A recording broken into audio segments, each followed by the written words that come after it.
Hello viewers and welcome to my channel, Review Information. In this video I will show you how to change your profile picture on Houseparty. Subscribe to my channel and hit the bell icon to get notified any updates.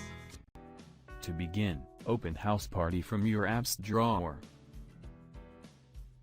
Tap on the profile icon from the top left corner.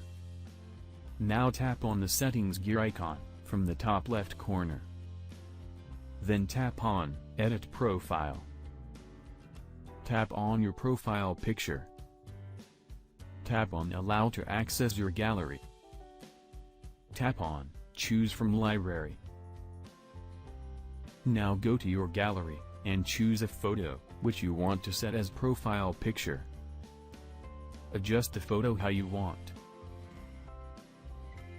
Then tap on Crop from the top right corner.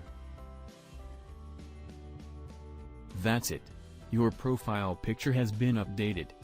So in this way, you can change your profile picture on Houseparty. Thank you for watching. Hope you guys enjoyed my video. Please subscribe my channel for more videos. Goodbye.